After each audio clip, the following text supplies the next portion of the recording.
नमस्कार। आप सभी दोस्तों का एक बार फिर से बहुत बहुत स्वागत है आपके अपने YouTube चैनल पर। आज की बड़ी खबरें और मुख्य समाचार आप सभी के लिए लेकर आए हैं, जहां पर पहुंचाएंगे आप तक ताजा बड़ी खबरें। इन खबरों को जानने के लिए साथ में बने रहिए। और अगर आप भी मानते हैं इस बार के चुनाव में जनता परिवर्तन के लिए वोट कर रही है, तो एक लाइक वीडियो को जरूर कीजिएगा, कमेंट बॉक्स में जरूर लिखिएगा #BeSupportIndia। पहली खबर की ओर चलते हैं।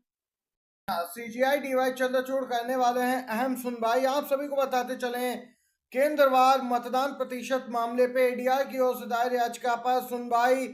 लोकसभा चुनाव 2024 के 5 चरण का चुनाव समाप्त हो चुका। वहीं सभी दल अब छठे और सातवें चरण के वोटिंग के लिए प्रचार में यहां पे जुटे हुए हैं।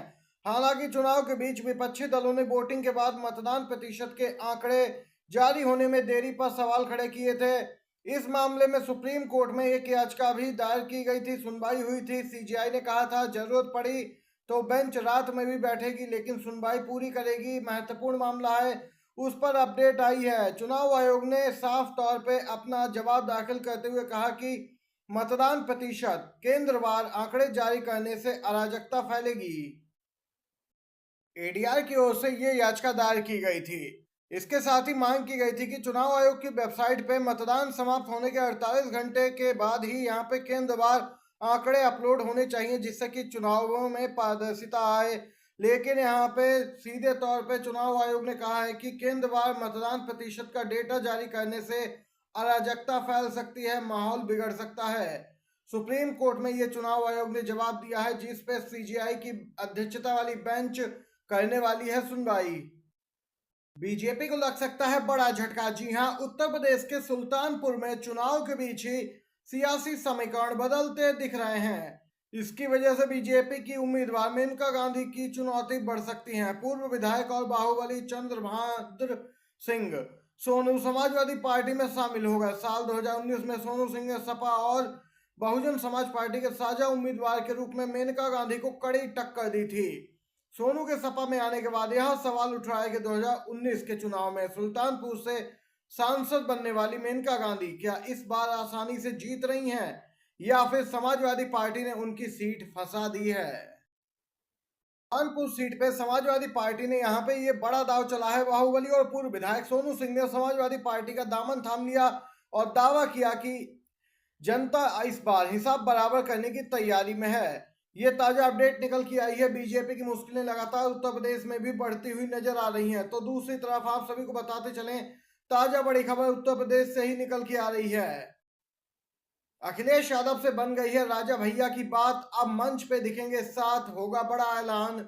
उत्तर प्रदेश स्थित प्रतापगढ़ के कुंडा से जनसत्ता दल लोकतांत्रिक के विधायक रघुराज प्रताप सिंह उर्फ राजा भैया के संदर्भ में सूत्रों ने एक बड़ा दावा किया है।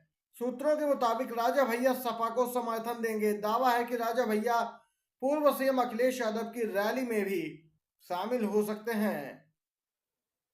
आज अखिलेश यादव की प्रतापगढ़ में ही रैली है। हालांकि राजा भैया ने इस प्रकार की किसी भी संभावना से इनकार तो नहीं किया। सूत्रों ने दावा किया कि मंच पे दिख सकते हैं राजा भैया।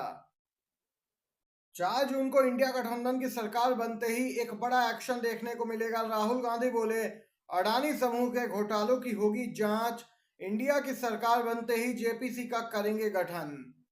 कांग्रेस नेता राहुल गांधी ने अडानी समूह से जुड़ी एक खबर का हवाला देते हुए मोदी सरकार पर भी निशाना साधा और कहा कि केंद्र में इंडिया गठबंधन की सरकार बनने के साथ ही अडानी समूह पर लगे इस तरह के आरोपों की जांच के लिए जेपीसी का गठन किया जाएगा। कांग्रेस के पूर्व अध्यक्ष राहुल गांधी ने फाइनेंशियल टाइम्स की खबर का हवाला देते हुए कहा कि बीजेपी सरकार के तहत बड़ा कोयला घोटाला सामने आया और इस घोटाले के माध्यम से नरेंद्र मोदी के प्रिय मित्र ने कम गुणवत्ता वाले कोयले को 3 गुना दाम पर बेच के हजारों करोड़ रुपए देश के लूटे हैं, जिसकी कीमत आम जनता ने बिजली का महंगा बिल भरकर अपनी जेब से चुकाई है।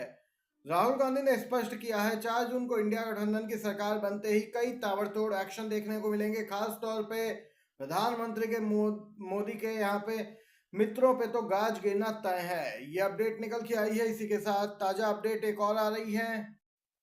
दूसरी ओर कांग्रेस की महासचिव प्रियंका गांधी ने जोरदार हमला बोला है बीजेपी पर। प्रियंका गांधी ने झारखंड के लोगों को बीजेपी के मंसूबों से किया आगाह। कहा, संविधान बदलने पर तुली है मोदी सरकार। कांग्रेस नेता प्रियंका गांधी झारखंड में पहुंची थी, जहां पर हेमंत सोरेन की पत्नी कल्पना सोरेन के साथ एक चुनावी सभा को भी संबोधित किया। प्रियंका गांधी ने गोड्डा और रांची में चुनावी रैलियों को संबोधित करते हुए दावा किया कि केंद्र की नीतियों का विरोध करने वाले सभी लोगों को प्रताड़ित किया जा रहा है और बीजेपी नीति केंद्र सरकार संविधान को बदलने पर तुली है। इसके साथ ही प्रियंका गांधी ने झारखंड के लोगों को आगाह भी किया कि इस बार सरकार बदलना जरूरी है, नहीं तो ये लोग आरक्षण और संविधान दोनों ही समाप्त कर देंगे। देश में तानाशाही का माहौल हो जाएगा। प्रियंका गांधी ने कहा कि इनके 10 साल के कार्यकाल में संसद और न्यायपालिका जैसी संस्थाओं को इन्होंने कमजोर करने का लगातार काम किया है। देख सकते हैं झारखंड मुक्ति मोर्चा के तमाम बड़े नेता, कांग्रेस के बड़े नेता मंच पे एक साथ नजर आए हैं। सभी को बताते चले, बीते दिन सुप्रीम कोर्ट में झारखंड के पूर्व सीएम हेमंत सोरेन की जमानत याचिका पे सुनवाई हुई। हेमंत सोरेन को सुप्रीम कोर्ट से फिलहाल झटका लगा है।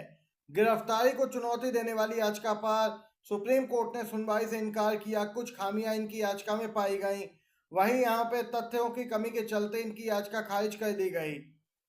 जिस आधार पर दिल्ली के सीएम केजरीवाल को राहत मिली थी, जमानत मिली प्रचार करने के लिए, ठीक उसी प्रकार के यहाँ पे कुछ तथ्य भी रखे गए थे, लेकिन याचिका यहाँ पे पूरी तरीके से तैयार नहीं थी, उसमें कुछ खामियां थी, जिसके चलते सुप्रीम कोर्ट ने टेक्निकल रीजन बताया।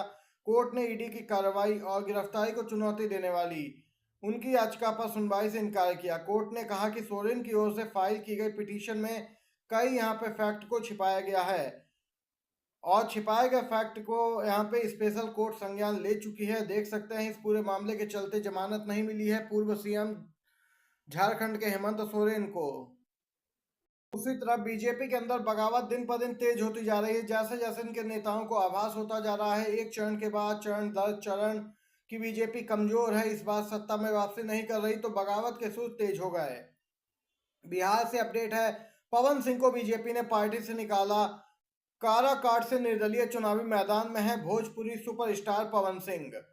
बिहार के काराकाट संसदीय क्षेत्र से बतौर निर्दलीय चुनावी मैदान में उतरे भोजपुरी अभिनेता और गायक पवन सिंह को बीजेपी ने पार्टी से निष्कासित कर दिया। बिहार भाजपा मुख्यालय ने यहां पे पत्र जारी कर इस बात की पुष्टि की है।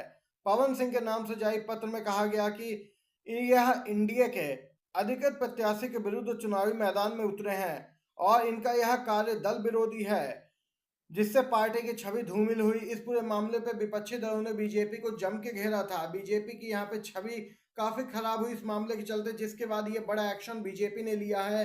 आज की हर एक बड़ी खबर थी, मुख्य समाचार जो आप तक पहुंचाए इस एक वीडियो में। वीडियो आपको पसंद आया हो तो लाइक कीजिएगा, शेयर कीजिएगा। आप सभी का धन्यवाद।